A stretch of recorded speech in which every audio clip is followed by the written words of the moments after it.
Hello guys. तो आज का हमारा टॉपिक है एडवांटेजेस ऑफ अकाउंटिंग। सबसे पहली एडवांटेज है फाइनेंशियल इन्फॉर्मेशन अबाउट बिजनेस। इसका मतलब ये है कि हमें बिज़नेस के बारे में पता चलता है कि हमारा बिज़नेस किस तरीके से काम कर रहा है और हमें कितना प्रॉफिट हो रहा है। और उसके बाद आता है फैसिलिटेट्स कंपैरेटिव स्टडी। इसका ये मतलब है कि हम 2 सालों का प्रॉफिट कंपेयर कर सकते हैं। अगर हमारे पास प्रॉफिट और लॉसेस बैलेंस शीट और सब कुछ है तो हम ये देख सकते हैं कि हमारा पिछले साल कितना प्रॉफिट है और इस साल कितना है। उसके बाद आता है facilitate settlement of tax liabilities. अगर हमारे पास अच्छी तरह से अकाउंटिंग रिकॉर्ड्स हैं तो हमें ये पता चल सकता है कि हमारी कितनी लाइबिलिटीज़ हैं और हमें कैसे उनको सेटल करना है। उसके बाद आता है एविडेंस इन कोर्ट। जैसे कि हमने पिछली वीडियो में बात की थी कि अगर हमारा सिस्टमेटिक वे में का रिकॉर्ड किया हुआ है सब कुछ, तो हम उसको कोर्ट में भी एविडेंस के तरीके से शो कर सकते हैं। उसके बाद आता है फैसिलिटेट्स लोन्स। इसका मतलब ये होता है कि अगर हम बैंक से लोन लेना चाहते हैं तो हम उनको अपनी फाइनेंशियल रिकॉर्ड्स देकर लोन ले सकते हैं। उसके बाद आता है हेल्पफुल इन पार्टनरशिप अकाउंट्स। अगर हमारा बिजनेस एक पार्टनरशिप फर्म है तो हम पार्टनर्स का शेयर देख सकते हैं कि कितना शेयर हमें पार्टनर्स को देना है, कितना हमने सेव करना है, बाकी सब कुछ। इसके बाद आता है हमारा next topic limitations of accounting.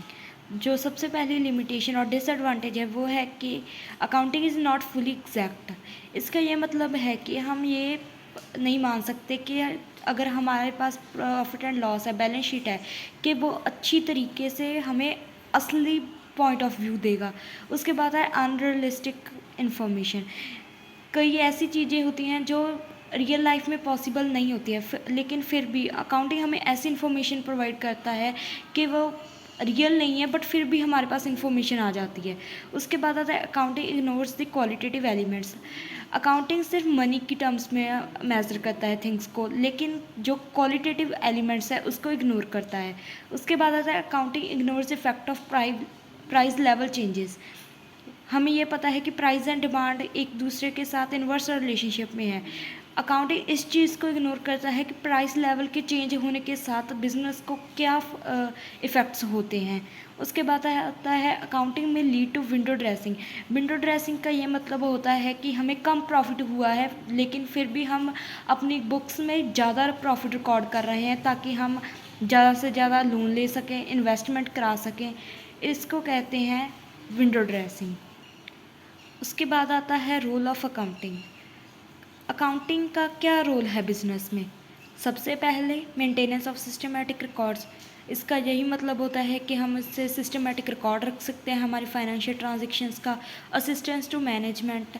इसका ये मतलब होता है कि ये हमें डिसीजन मेकिंग में हेल्प करता है मैनेजमेंट की। उसके बाद आता है फैसिलिटेट्स कंपैरेटिव स्टडी। ये 2 सालों को कंपेयर करने में और 2 चीज़ों को कंपेयर करने में हेल्प करता है। उसके बाद आता है एविडेंस इन कोर्ट। जैसे कि हमने पहले भी बात कर चुके हैं कि अगर हमारा अकाउंटिंग सिस्टमेटिक वे में है तो हम उसको एविडेंस के तरीके से यूज़ कर सकते हैं।